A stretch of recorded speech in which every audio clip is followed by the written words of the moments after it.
রাসূলের জন্ম মোবারকে পেয়েছি মুক্ত স্বাধীনতা। আবু লাহাব তার দাসীকে মুক্ত করে দিল, স্বাধীন করে দিল। ওরে আব্দুল্লাহ ছেলে আসছে মুহাম্মদ, খুশি আনন্দ হইয়া দাসীকে উন্মুক্ত করে দিল। আর আমার গোলামীর রশিতে বাধা থাকা লাগবে না, জমিনটাও স্বাধীন স্বাধীন হয়ে গেল, কোনো জুলুম নাই, স্বাধীনভাবে সবাই চলে। জানে না রহমতের নবী আসছে, কাফেরেরাও জানে না ভালো করে, মুশরিকরাও জানে না, কিন্তু আমার আল্লাহ ভালো জানেন। একসময় ইতিহাসের পৃষ্ঠায় লেখা হবে রাসূল আসার আগে মক্কার মানুষ ছিল চরিত্রহীন, লম্পট, এমন খারাপ, নারী আর পুরুষ উলঙ্গ হয়ে একসাথে বাইতুল্লাহ তাওয়াফ করে। কত খারাপ! কন্যা সন্তান আসলে বাবা গলা টিপে হত্যা করে ফেলে। কতটা খারাপ, কতটা কুলাঙ্গার যে নিজের বাবা নিজের আপন কন্যাকে মেরে ফেলে জিন্দা।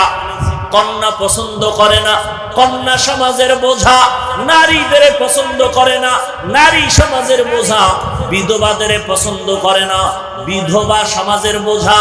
এদের কে খাওয়াবে? এদের চাকরি নাই, এদের স্বামী নাই, কে এদের পেছনে সময় দিবে? রহমতের নবী আসিয়া এমন ভাবে তৈরি করে দিলেন, রহমত জারি হয়ে গেল।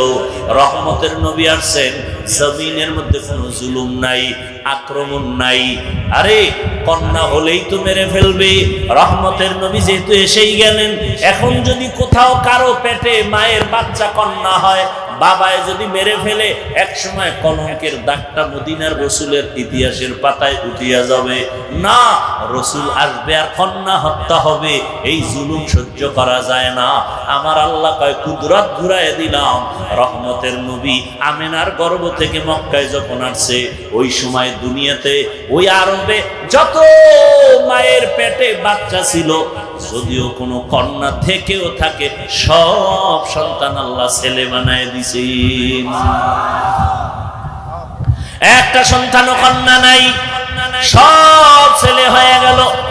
তো রাসূলের বেলাদাতের দ্বারা পেয়েছি আজাদিয়ত, মুক্ত স্বাধীনতা।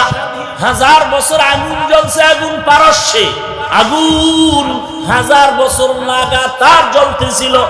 আমাদের দেশে আছে অগ্নিশিখা। কি আগুন জ্বালা দেয় না, আগুনের মিছিল করে, কি পায় আল্লাহ ভালো জানেন। রাসূল আসা মাত্র 1000 বছরের প্রজ্বলিত আগুন অটোমেটিক নিভে গেল। বলে সমস্ত জুলুম চলবে না, মন করা কিছুই চলবে না, কারণ আমার রাসূল আসবে আর উল্টা পাল্টা থাকবে, তা হতে পারে না। রাসূল আসবে তো সেখানে শান্তি অশান্তি থাকবে না, রাসূল যেখানে যাবেন সেখানে শান্তি অশান্তি থাকবে না। রাসূল মক্কায় আসছেন, শান্তি শুরু, মদিনায় গেছেন, শান্তি শুরু। রাসূলকে দেখছেন, শান্তি শুধু মানুষের মধ্যে না, রাসূলের আগমনে নদীর মাছের মধ্যে শান্তি, আসমানে শান্তি, জমিনে শান্তি, জঙ্গলের প্রাণীদের মধ্যে শান্তি। কোনো জুলুম কেউ করে আগাইতে পারে না, কারণ আমার নবী জগৎ সমূহের জন্য রহমত।